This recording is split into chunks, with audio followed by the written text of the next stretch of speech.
Wow, napakaganda dito sa Hinitligan Baras, Catanduanes. But first guys, let's do the intro. Shut up and take me home. Ooh, shut up and take me home. Ooh, shut up and take me home. Ooh, shut up and take me home. Shut up and take me home. Hi mga kaisla, andito nga tayo sa bayan ng San Miguel, o di ba dito sa southern part. At yan, magti-360 tayo at ito ang Catanduanes. Dito tayo mag-start sa San Miguel. Ayan, o di ba walang dagat sa amin.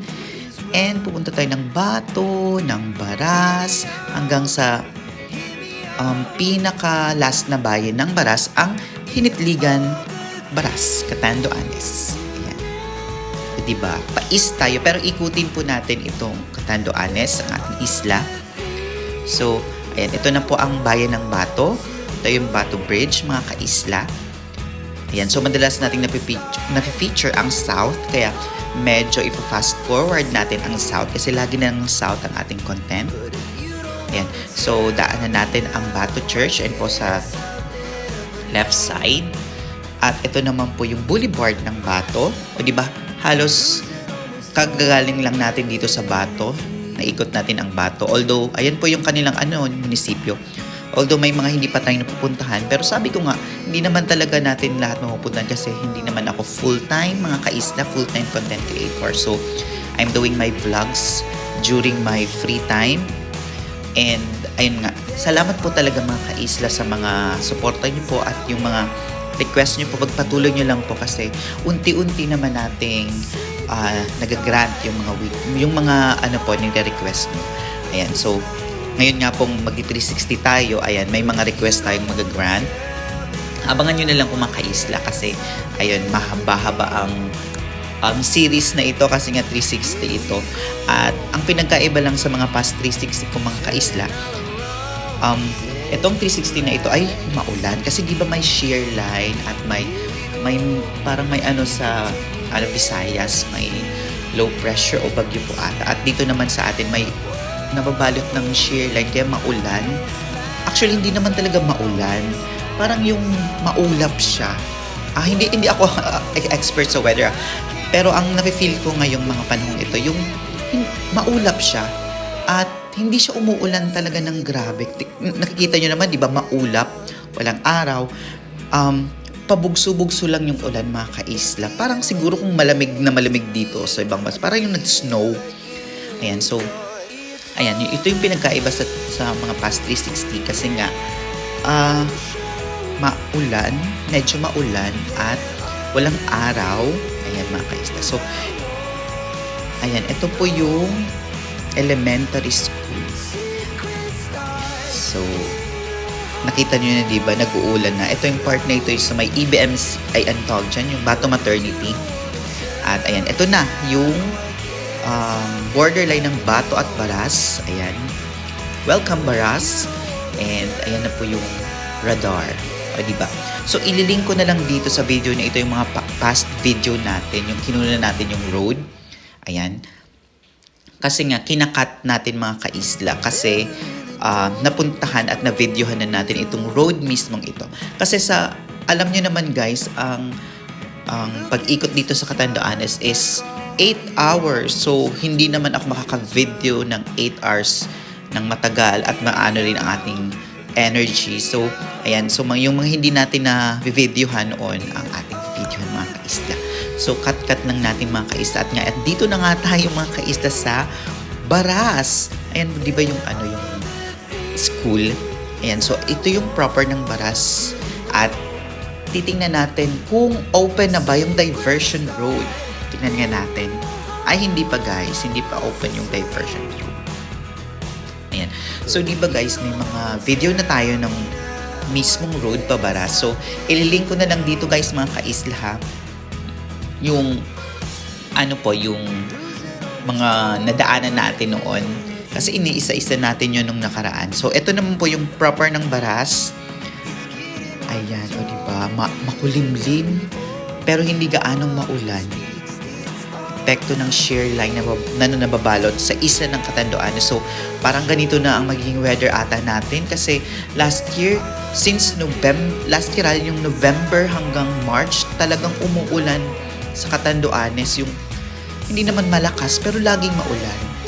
So, ayan po yung kanilang church. So, diba? Napakaganda at napakalaking church. So, galing na rin tayo dito mga ka-isla. Ayan. Diba? Ang Baras din po ay isa sa malinis na bayan dito sa Catanduanes. So, ang Baras diba nasa east side. So, facing Pacific Ocean. So, nasa east side. So, nasa Pacific Ocean. So, mahangin talaga dito. May dagat sila, o diba? Kasi diba ang aming bayan ng San Miguel nasa gitna, landlocked, kaya walang dagat ang San Miguel. Pero ito po ay nasa east side. Ayan po mga palamang kaisla ang Baras Municipal Hall at meron silang ATM, land bank, so parang hindi na po pumunta ng Vira kung mag-withdraw lang naman. Sa Bato may land bank ATM din.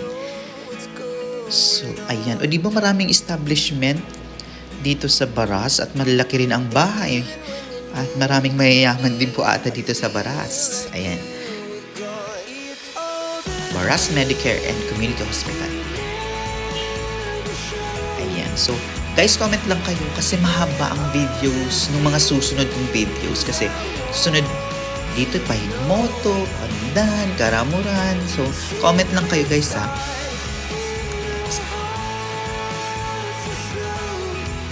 Nakarating na ba kayo dito guys? So, hello po sa mga nagpapa-shoutout. Hi po kay Shishi. Hi din po kay April Joy Rebamonte. Pa-shoutout from Higmoto. Ang next episode po nito ay Higmoto. Kaya abangan nyo po mga taga-Higmoto. Kasi yun talaga yung non-stop videos. Kasi nga, wala pa tayong Higmoto content. Ito namang part na ito ay yung papunta ng Binurong Point. Ayan. So, pag nakita nyo na yan, yung going to Abihaw Elementary School, dun na po kayo liliko. Okay, mga ka-isla. So, huwag kayong malilito ha. May mga marker naman po. And so, ito naman po is ang Barangay Agban. Kasi hindi pa natin to napuntahan nung last kasi hanggang lang tayo, Puraran. So, ang next po pala ng Puraran is Agban. So, ito po ang Agban. Ayan, Agban. Isa sa mga last part na barangay sa Baras.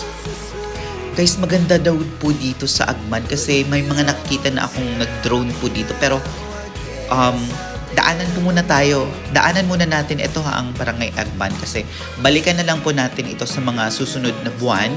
Mag-drone tayo dito mga kaisla.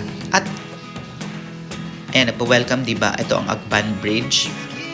So, hindi ko dinala ang drone. Bakit? Kasi nga, mahangin po talaga ng time na ito, guys. Mahangin, kaya hindi pwede. So, hello po sa mga taga-Agban. Ayan. Agban, Baras, Catanduanes. Isa rin ito sa malaking population na barangay dito sa Baras, Catanduanes. So, ayan.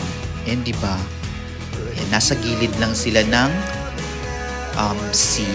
So, ito naman po is Hinitligan. O, di ba napakaganda rin ng Hinitligan, mga kaisla? Ayan, yung kanilang yung dagat. Wow. So, talagang Pacific Ocean na talaga ito, mga kaisla, kasi maano yung alon compared po sa east, sa western side na hindi ganun kalalakas ang alon. Pero ito, facing Pacific Ocean, kaya malalakas po talaga ang alon. So, nagpo-welcome na ang barangay Hinitligan, mga kaisla. Ayan, mga kaisla. So, shout po kay Feli Daria. Grabe, naikot na ang buong Catanduanes dahil sa vlog mo. Opo, unti-unti nating ikutin at puntahan ang mga lugar, mga kaisla. Shoutout kay Ma'am Nanette Alberto. Hi, Ma'am Nanette. Follow niyo po siya, si Ma'am Nanette. Sino pa ba ang mga content creators? Si Sir Erwin Tiope, maganda ang drone niya, mga kaisla. Drone shots. Chepoy's TV, Jenky Tabor, Motorista Hub, sino pa ba? Basta guys, follow nyo po ang mga nag-promote ng isa ng Catanduanes. Tulungan natin ang mga vloggers natin from Catanduanes kasi talaga nag-extra effort sila para hindi lang makita ng Catanduanes but the whole Philippines and also sa buong mundo kasi diba ang online, grabe, nare-reach na niya ang iba't ibang bansa mga kaisla. Kaya make sure guys, pag nakita kayong nagko-content ng Katanduanes, talagang follow niyo po sila mga kaisla. Ayan, ito na ang Hinitligan Bridge. Ayan, shoutout po sa mga taga Hinitligan, Baras, Catanduanes, ang last barangay ng Baras. Okay, bago mag-Higmoto. So, dumaan po muna kami sa isa naming kamag-anak, mga kaisla, para mag-wiwi. So, guys, di ba pag 360, wag din natin kalimutan yung mga kamag-anak natin na puntahan. Ayan. So, dito kami nag-CR break at snack na rin. Ang dala naming snacks. Ayan, mga kaisla. At, ayan, bye-bye po. So, ito po ang Hinitligan, Baras, Catanduanes. The last barangay before Higmoto, mga kaisla. Yan, so shoutout po sa mga taga Hinitligan. Hi po, Felidaria. Hi, Peter Jan L. Burak. Shoutout po sa mga taga Higmoto. Oo, mga taga Higmoto, watch out kasi ang next nito is non-stop po. Walang putol na videos ng mga daanan ng National Road ng Higmoto. At puntahan din natin ang famous Nahulugan Falls. Okay, mga kaisla. So, ayan. So, guys, basahin natin lahat ng shoutout sa next video. So, kung may shoutout kayo, comment lang po. Also, to, yan po ang next natin. Ang Higmoto.